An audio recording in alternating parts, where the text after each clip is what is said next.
बात करने के लिए लॉगिन करें www.astrotak.com।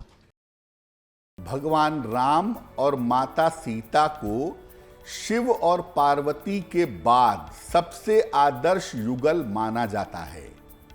और राम तो वैसे भी भारत के जनमानस में समाये हुए हैं, तो राम से जुड़े हुए जो पर्व हैं ना, वो बड़े इंपॉर्टेंट हो जाते हैं। मार्गशीर्ष शुक्ल पक्ष की पंचमी को भगवान राम ने माता सीता के साथ विवाह किया था। अतः इस तिथि को श्री राम के विवाहोत्सव के रूप में मनाया जाता है। इसको विवाह पंचमी भी कहते हैं। भगवान राम चेतना के प्रतीक हैं और माता सीता प्रकृति की शक्ति हैं। अतः चेतना और प्रकृति का मिलन होने की वजह से यह दिन बहुत ज्यादा महत्वपूर्ण हो जाता है।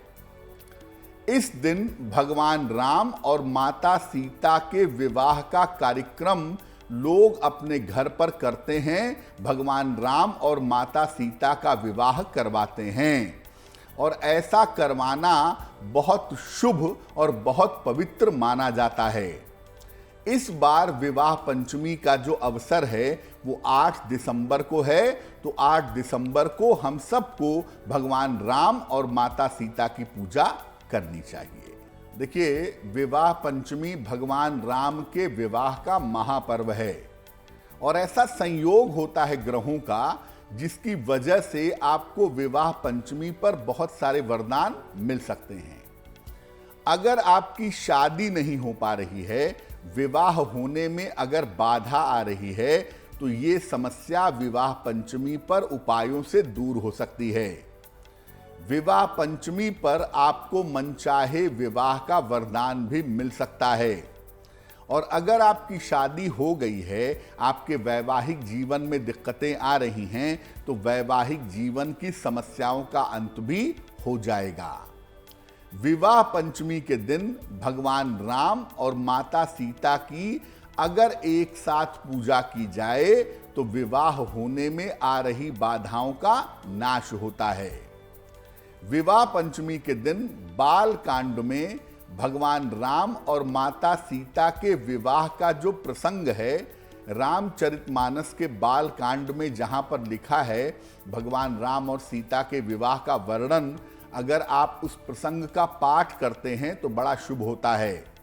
आप चाहें तो इस दिन सारे रामचरितमानस का पाठ भी कर सकते हैं। और अगर विवाह पंचमी के दिन घर में संपूर्ण रामचरितमानस का पाठ किया जाए तो इससे आपका पारिवारिक जीवन सुखमय होता है।